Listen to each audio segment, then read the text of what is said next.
Hey everybody, this is Protential for FloatTheTurn.com. Being my first video, I wanted to do something a little bit different, something that would stand out but also be very relevant to users of the site. I realized for the most part that the videos on the site are geared towards hand histories, basic strategy and theory, and then of course the webinars by Jonathan. So I thought that doing something that was more based off of not just playing the game, but also managing yourself, managing your bankroll, options for you if you want to become a professional, if you want to, or even if you just want to make money consistently. So I had a lot of these things I wanted to discuss that I thought would be very good for anyone who's wanting to turn poker from a hobby into something more consistent as far as making money. So as you can see, I'm just calling it playing poker professionally. Short, sweet, to the point. And these are the topics I'm going to be covering. I think that it's really important to treat and play poker as though it was any kind of job. That kind of brings it from being fun and exciting to being a bit more boring, but if you're just playing poker to have fun and to have some excitement, chances are you aren't going to be making much money. And if you want to start making a lot of money, you've got to take it seriously. And I definitely think that one of the most underrated things in poker is having a great mindset. Not just emotionally as far as tilt control, but that's also really important, but also as far as goal setting, being balanced in life, working out, having a social life, doing those kinds of things. Of course, the importances of volume, bankroll management, and game selection really can never be overstated. I tend to tell friends of mine or students that I view essentially like volume and bankroll management and game selection being like equivalent to being a church. Volume is, say, God, bankroll management is Jesus, and game selection is the church. Without the three of them, you don't have Christianity, just as a good example. So they're definitely all three really needed if you want to make money consistently. I also want to discuss the backing and staking industry. I think either as a full-time player, as a part-time player, or even just as an investor, that there's a lot of money to be made in the backing and staking industries, either to be backed or to back others. I did play a little bit in the United States online and live, and I feel as though it'd be important to discuss the options that are available for American grinders, where people can play, what kind of deals they can get, those kinds of things, and where it is safe to play. And having a bit of live experience, around 1,000 hours or so of live cash grinding, I wanted to also cover playing live professionally. Playing live cash games, playing tournaments, those kinds of things. I thought it would also be important to discuss bankroll management for live, game selection for live, and anything else that would be important for live play. I'm sure the last part will apply to very few of you, but I also think that it's important to cover is moving out of the United States to get back into PokerStars or Party Poker or wherever, and to continue playing poker professionally outside of the USA. Okay, you are your own boss. This can be a great thing or it can be a terrible thing. It's going to come down to who you are really as a person. If you're someone who is very self-motivated, this is going to be a great thing. If you're someone who procrastinates a lot and can't stick to schedules and those kinds of things and think that poker is great for that, well, you're going to find out pretty quickly that it's not. And if you want to do something, if you want to truly turn the game from something where you can make some money into something where you can do as a profession, you're going to need to change any bad habits that you have. So treat poker like work. Get ready in the morning. Brush and shave and shower every morning. Eat a healthy breakfast. Work out. Get yourself into the zone. Go over hand histories. Anything that you would necessarily need to do for a major intensive job, you should be doing for poker, as far as making sure that you're ready, focused, and completely together. It's also really important to have a schedule, as far as if you decide to play certain games from certain time periods. Sticking to that will allow you to put in a lot more hours and stay motivated. For instance, I tend to start at $260 in the morning, $265 knockout. Then there are a couple other tournaments that I like to play as well. And then I also register to a certain point, and I stick to that schedule pretty much every day, except for certain days I switch it a little bit. This keeps me, focused. It keeps me motivated, and I have a specific, schedule that I can easily stick to. If you just decide to play occasionally and play when you feel like it, you aren't really going to be putting in enough volume and getting in enough hours where you can make money consistently. So the last point, time management and money management are key.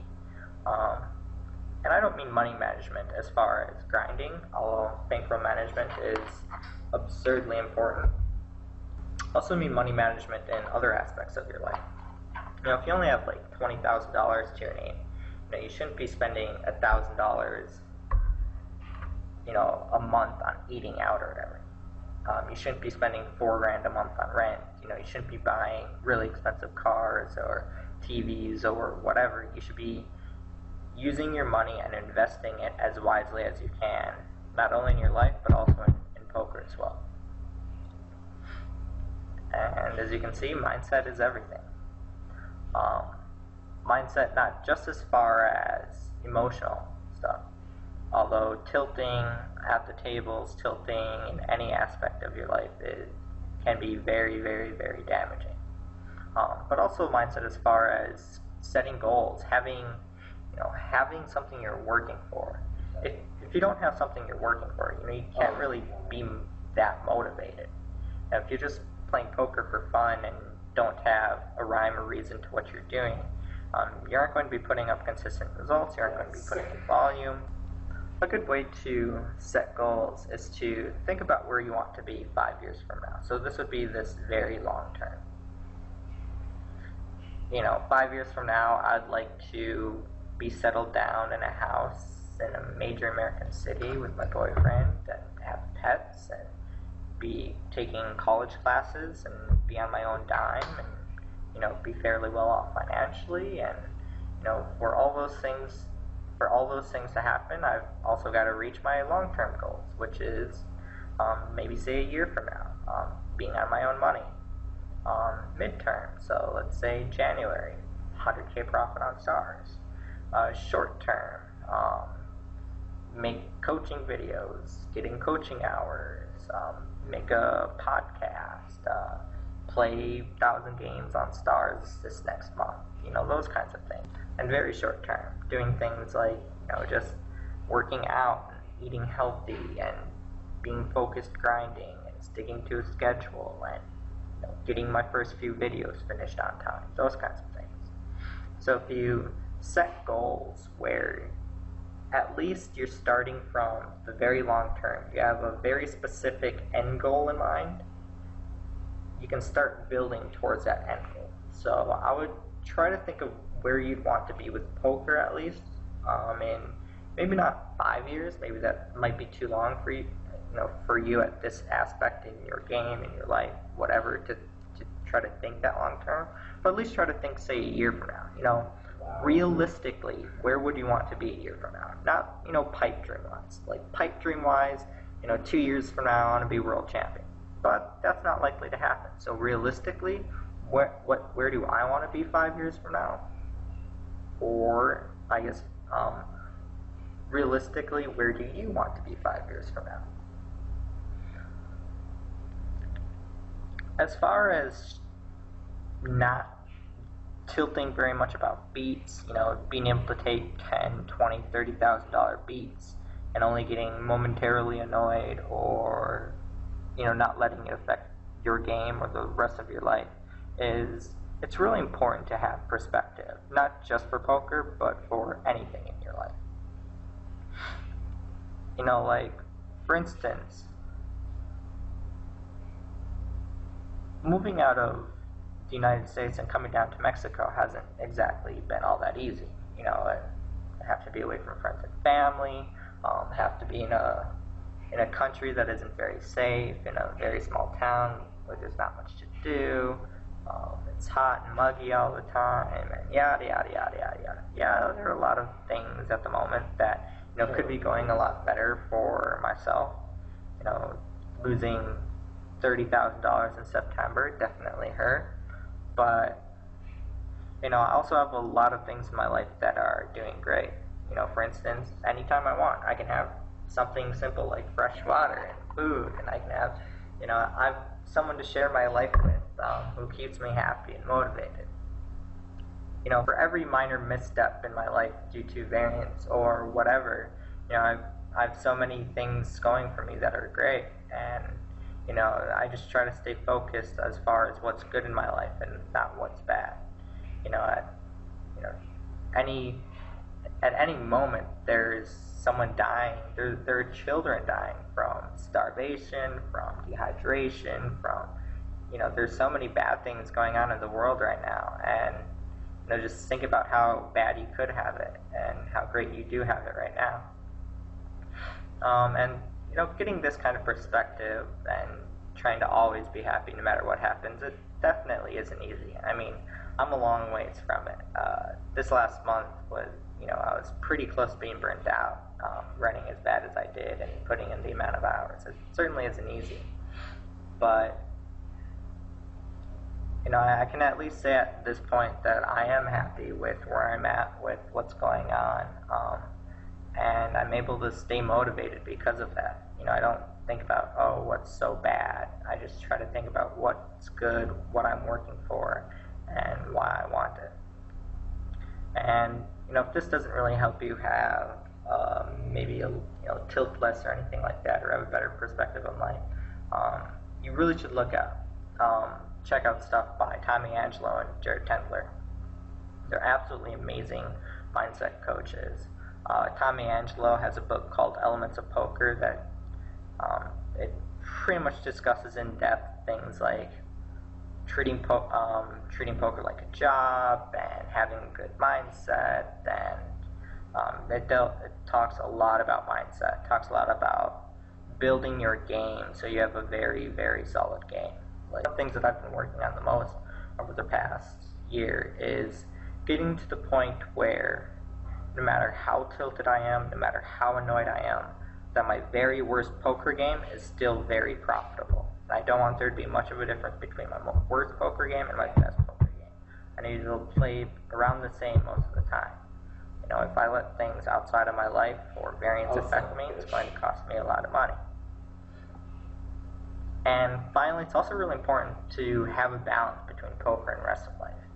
If you're just sitting at home on your computer or going to the casino every single day and grinding, no matter how well you're doing, chances are you aren't going to be happy. Or if you are, it's not going to be for very long.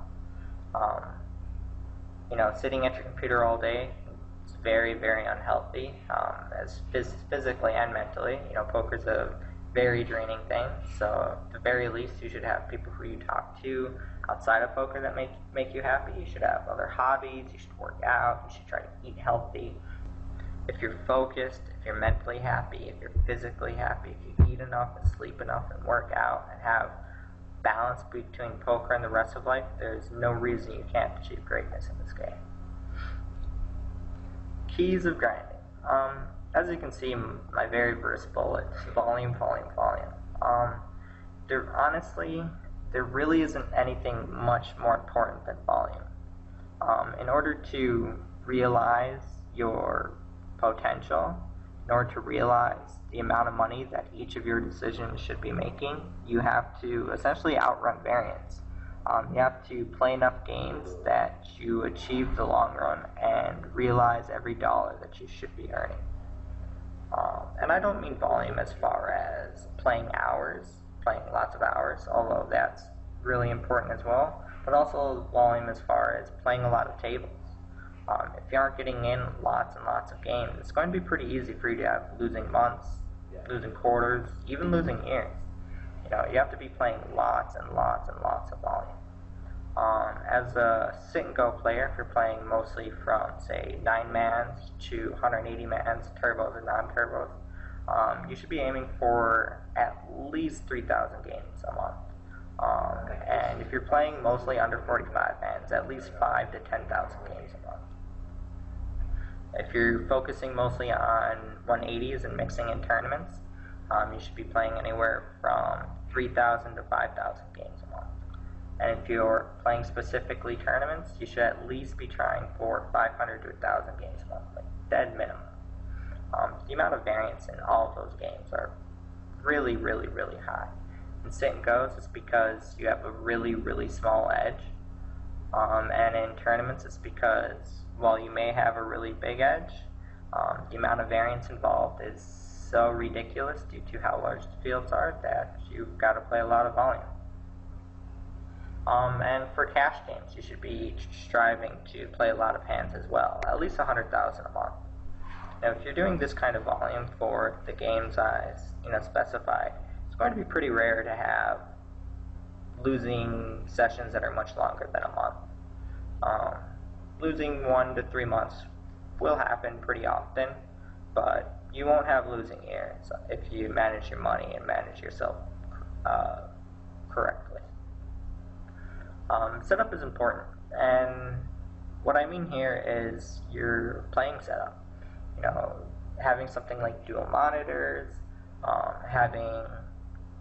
using things like Table Ninja, using hotkey managers, having a HUD and using that properly. If you are live grinding, doing stuff like trying to live near where you're playing, having a good vehicle to get you there, have a setup that, at least for online grinding, have a setup, or try to, that is poker dedicated. As far as you only use that machine for poker and poker related things. If you do have a setup like that, you aren't very likely to ever get hacked. You'll have a work computer, and you have something that you dedicate to using towards work. When you're on it, it'll help you stay more focused and keep you on your grind.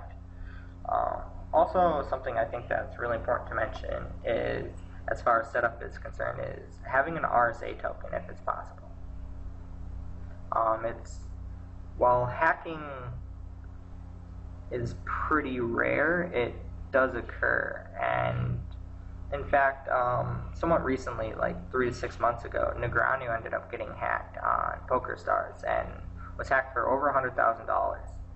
And if Stars won't, pay back the money that he lost because it was his responsibility, they aren't going to look out really for you either. The money that you have on your account, it's your responsibility to take care of it and to protect it and make sure that your account is safe. So having things like emails only for poker and having RSA tokens and making sure that no one knows what your poker email is, taking these steps will keep it pretty unlikely that you ever get hacked. Something that's also really important, of course, is managing your bankroll. You really, really, really need to use proper bankroll management, or you will go broke, 100%. In fact, you can find tons of stories online about any of the big-name pros going broke due to improper bankroll management. And there are rumors floating around of guys like Ivy being broke due to, well, not necessarily bankroll management in poker, although I'm sure that's likely as well with the games he plays, but also just mismanaging his money outside of poker as well with, gambling problems and those kinds of things. As far as proper bankroll management is concerned, for something like sit and goes, so 9 mans to 45 mans, you should have at least a 300 average buy-in, poker rule specifically. So let's say I was a professional player and was playing 9 to 18 man professionally, and I was running a $30 average buy-in. I would have at least a $10,000 poker bankroll, poker specific. I would also have a bankroll set aside for 6 months to 1 year living expenses in full. Now, let's say I was playing 45 mans to 180 mans. I'd want at least a 500 to 1,000 average buy-in poker bankroll. So if I was grinding a $15 average buy-in, playing the $15 180s on stars, I'd want to have at least anywhere from $7,500 to $15,000. That's my poker bankroll specific. And then if I drop below a certain point, I would move down in limits.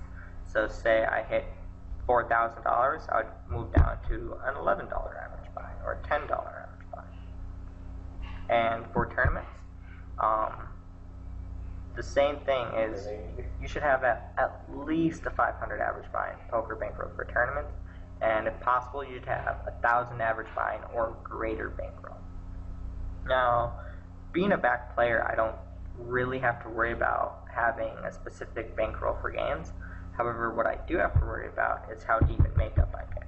So what I end up doing is, as I get really deep in makeup due to running bad and playing bigger games, in order to prevent myself from falling too deep into makeup, I cut out certain games and lower my variance.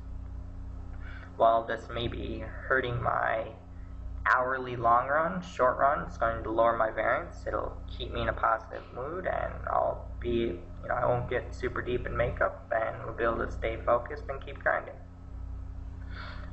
Game selection is also really, really, really key. I think most players end up having an ego based around where if they have the money to play a certain game and they think they can beat it, or even they're certain they can beat it, they want to play. And people do this all the time. For instance, take a look at, for instance, you can even see this in something like, say, Rounders. Mike McDermott wants to play versus, the big game that's running in his local card room because he knows he can beat it. But, he isn't properly bankrolled for it. And, for all he knows, he's not even all that good in that game. He might barely have an edge. And if you barely have an edge and you're playing games that are near the higher end of your bankroll limits, you aren't going to do very well. Variance is almost always certainly going to make you pay for it. So don't just play what you can beat. You should also be playing what you are very well ruled for, and what you're certain you can beat, and what you can make the most from. So play games that, if there's a $100 game that you think you will run a 15 to 20% ROI in, so make $15 to $20 per time you play it, that might not be a game you want to play when there are plenty of $50 games where you're certain you have a 40 to 60% ROI in. You may be running a lower average buy-in and playing somewhat smaller games, but if you can make more per game, or you're certain that you can make a similar amount per game, chances are you should stick to the smaller games for the most part. Of course, it is good to take shots and move up and try to build up your skill and play higher games as you're able to, but you just want to make sure that you are more conservative with it than not. Now I'm going to discuss the backing industry. Many of you might not know how most backing deals work, and they work based off of makeup. And essentially what makeup is makeup is money that the horse, the person who is getting backed, owes before they can profit shop. So for instance, let's say I just started a backing deal and my backer sent me $5,000. And let's say I play an $11 average buy-in, and my first month I lose $1,500. Because I lost $1,500 from even, I'm now $1,500 in makeup. Now, in order for me to see a profit for the second month of play, I have to make back at least that $1,500. So my backer sends me $1,500 more, so I would essentially be $6,500 deep. Okay. And that second month of play, I win $3,000. So because I was $1,500 in makeup, I don't get half of $3,000. Instead, I get half of $1,500. So over those 2 months of play, the first month I lost $1,500. The second month I won $3,000. So I'm up $1,500 overall. So I would end up chopping out the $750, and my backer would get $750, and I would keep playing. Now, let's say our deal continued, and the third month I lost $2,000. I would once again dip back into makeup. I would now be, at the end of that month, I would be $2,000 deep in makeup. Essentially, the makeup cycle continues and keeps constantly repeating itself. As a back player, you're almost always in makeup. It's pretty much guaranteed. If you're playing in most profitable deals, so essentially the horse has as little of their own money or profit at risk, you're essentially going to almost always be in makeup. As the moment you hit a substantial or any amount of profit or a substantial amount of profit, you should be splitting and taking out your risk. The upsides to being back essentially ends up coming down to not risking your own money. And a lot of people have this misconception that makeup means it's money that you owe. As in, if you quit the deal, you'd have to pay it back, which isn't necessarily true. Makeup itself is generally just based on play. The only time that makeup is no longer based on play is, let's say you're a back player and you're $15,000 in makeup and you want to just play poker on your own time, then you'd have to pay back the money that you lost. Some backers end up being willing to make concessions, allow a payment plan, or whatever. Now let's say though instead you were $15,000 deep and you wanted to just quit poker and not play the game anymore, you wouldn't owe a penny. Let's say you wanted to switch backers, you would have to try to convince your new backer to buy your makeup at a fair rate. And if they weren't able to reach a deal, then you'd have to stick under your current backing deal. So the reason why a backing deal is good for a horse, even though, say, most backing deals you give up half of your profits, is not having to risk any of your own money pretty much ever. You know, if it wasn't for backing, I wouldn't be a professional poker player. You know, poker requires a lot of money to be a professional, to play it at decent stakes. There's a lot of variance involved, and life is also pretty expensive too. So in order to build a bankroll consistently and be able to do things like move out of the country and pay rent and those kinds of things, it requires a ridiculously huge bankroll. And to be honest, there just aren't all that many people that can really afford to do that. So having someone who's willing to front you money and take the risk off your shoulders, that can be a very good deal for you and for them. So being back can be very, very, very plus EV. It can be very good value. If you are interested in being back or in backing others, 2+2 is the best place to find backers, find horses, and to buy and sell action of someone. I guess I also should have added another point on this about buying and selling pieces of yourself. This is much more commonly done among people than full backing deals. And this is the way it generally works. Let's say I wanted to play a $10,000 package at the World Series of Poker. So it's a mixture of 1Ks and 1500s and a 2K. And let's say I thought that I felt that I could run a 50% ROI playing those games. So in order to prevent myself from losing value from playing this package that comes from selling the action, I decide to charge a markup. Now what a markup is I'm essentially convincing buyers that I deserve to be paid a premium to play this package. So if I feel I have a 50% ROI, I'd probably try to sell the package at plus 1.25, which means a 25% markup. So if someone wanted to buy 10% of me, instead of it being $1,000, it would end up being $1,250. That's a 25% markup. Now, USA poker sites. The sites that I know of for the most part are Lock, Bovada, the Merge Skins. Yeah, I know there are a couple others, but they're pretty small. And to be honest, for the most part, I don't really trust very many of the USA sites. I would only really keep money on there that I was very comfortable losing all of it, no matter what. Lock, I feel, seems to be one of the safer sites. They have one of the bigger prize pools, or player pools. They seem to be fairly well ran. And as far as merge skins go, the only merge skin that I like very, very, very comfortable playing on would be Hero Poker.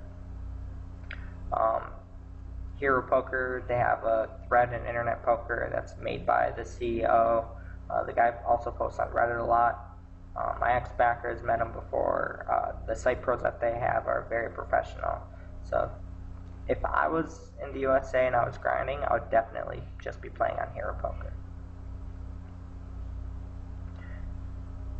You know, with all the issues with online grinding in the USA, with the sites that are currently out, it's pretty shady. And if you wanted to play poker professionally while being in the United States, doing it online would be pretty difficult at this point. If you were serious about grinding a lot online and wanted to at least take a shot at doing it professionally, honestly, I would suggest that you try finding a backer and doing it. That way, at least if the sites end up going down, you aren't necessarily risking your own funds.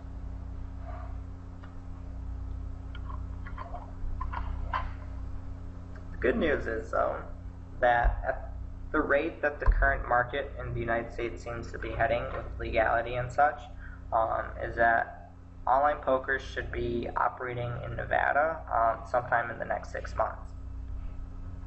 I know Caesars is going to be putting up sites. All the major casinos are going to be getting in on it. Supposedly Zynga might be getting in on it. So within 6 months, at least in Nevada, possibly California, and some other states are going to be hopping on, and you should be seeing some pretty large player pools.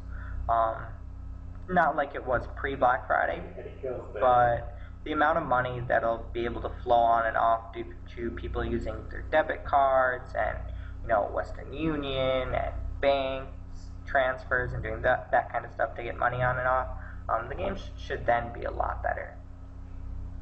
For it to be like it was pre-Black Friday, though, I would expect it to take at least 1 to 2 years, and maybe as long as 5 years from now.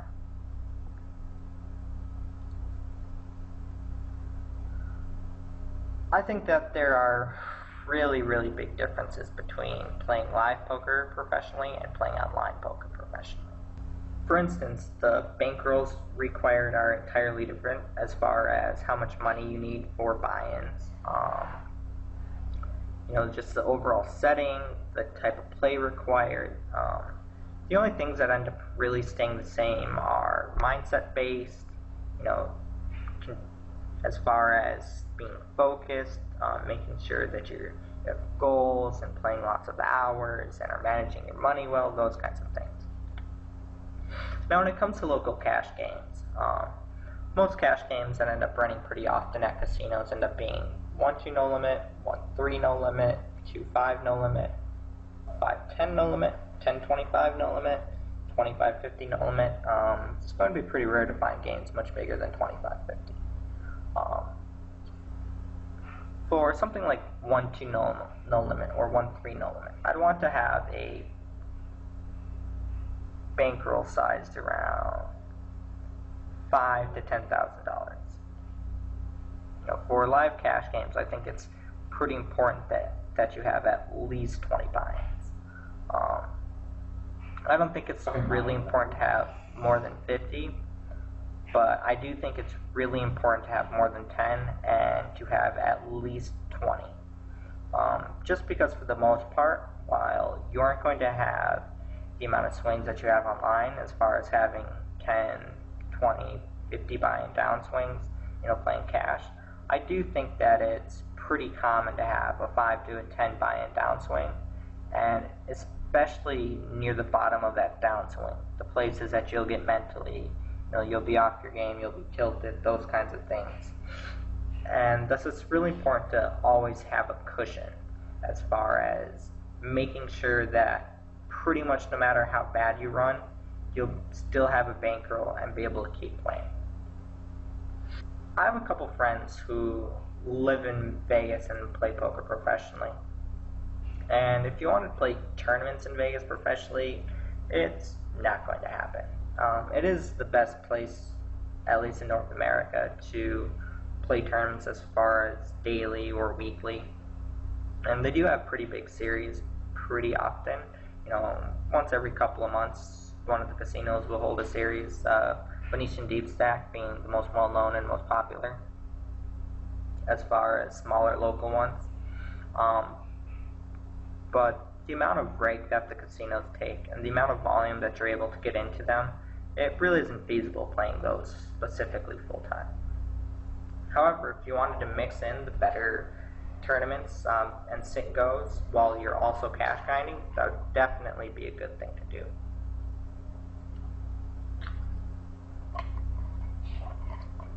Now, if you wanted to play 1-2 no limit, 1-3 no limit, or 2-5 no limit there full time professionally, it's definitely feasible to do. They have really good games running daily in many of the casinos that are 1-2 no limit through 5-10 no limit. Most of the 3-5 games or 2-5 games are getting pretty difficult, and any game that's 5-10 and higher tends to play pretty difficult.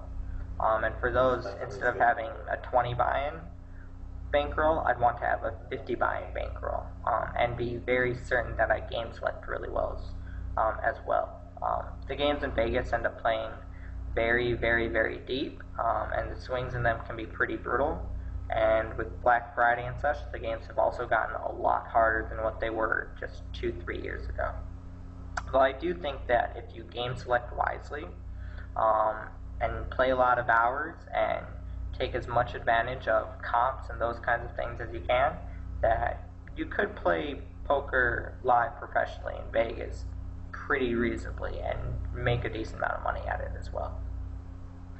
I would say for the most part though that grinding live professionally really isn't all that good of an option. The only people it's going to be feasible for is essentially if you have a local game that's 2-5 or higher, that runs consistently, and that is soft enough for you to beat it consistently as well. If you don't have that kind of specific option available, and you don't have a very big bankroll to play it, playing live just isn't very feasible for very many people. Moving out of the USA. In order to move out of the USA to go to a place like Canada or Mexico, it's pretty easy to do. For neither of them, you aren't required to apply for specific visas. You don't have to wait to go. You do need passport for both of them, and when you do fly in, they do have you fill out paperwork, and you're generally limited to staying, for each of them, you're generally limited to staying for 6 months. For Canada, that's a very, very concrete 6-month rule.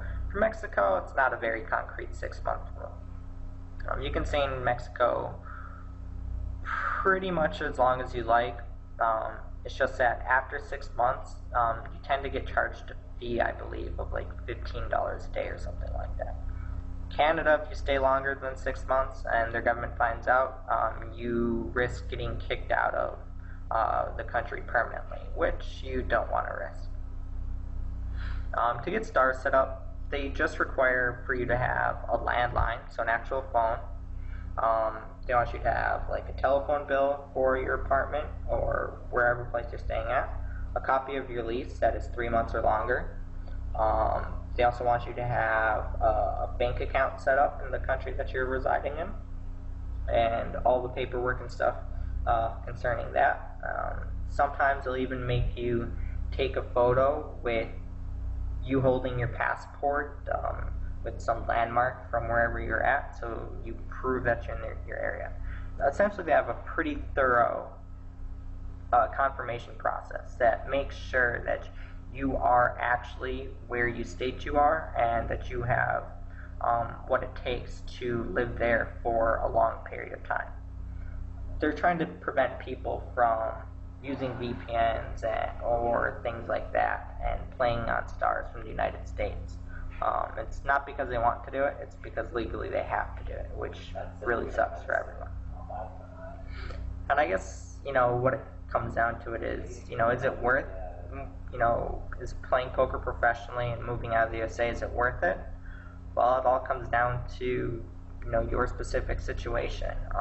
Do you have the type of bankroll? Do you have the type of backer? Are you able to play a lot of volume? What are you giving up by moving outside the USA? Friends and family and those kinds of things. And if you honestly feel that moving out of the USA and playing poker professionally is what you really want to do, that you can make a lot of money doing it, and that you'll be happy doing it, then by all means, go ahead.